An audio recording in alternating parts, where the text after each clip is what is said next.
બધા વાંદરા ભેળા કરવામાં ખર્ચો થયો 65,000 નો એટલે એમાં થાય કે પરમાત્મા એવી ત્યાં સમાધિ પરોઠી વાળી બે જાવ અંદર ધ્યાન ધરું પરમાત્મા દેખાય એમાં હું કઈ ખર્ચા કરવા પડે? કાંઈ ન કરવું પડે.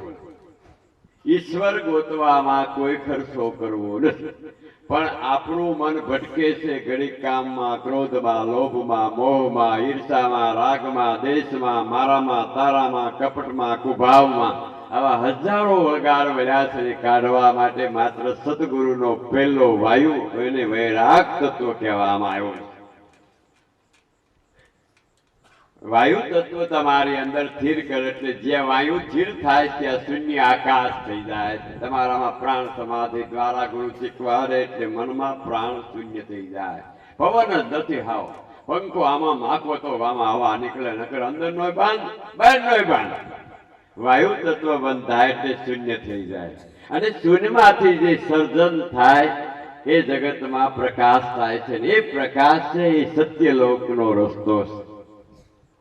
સત્યલોકમાં જવા માટે અંજવાળો સર લમાં લીન થાવ એટલે કાંઈ નથી. પછી આ શરીરમાં નથી પૃથ્વી, નથી જળ, નહીં તેજ, નહીં વાયુ, નહીં આકાશ અને નહીં પ્રાણ. જીવ પરમાત્મા બ્રહ્મરૂપ થઈ ગયો. વળી પાછો એમાંથી ઉત્પન્ન કરીને આ લીલા કરે છે.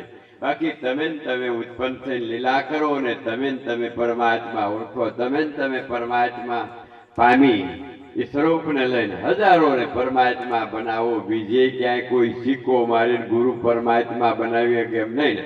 કદાચ આવા કોઈ એમ કહેતા હોય કે મેં એને ભગવાન બતાવી દે તો મને બોલજો, હું દર્શન કરવા આવે. આલારામ. ઈશ્વર અંદર છે ને બહાર કોઈ બતાવે તો સમજી લેજો આને આ નથી.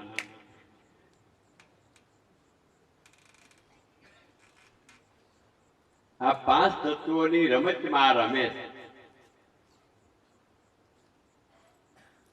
એના માટે ગુરુ પાસે કાયમ માટે આપણી લગ્ની હોવી જોઈએ.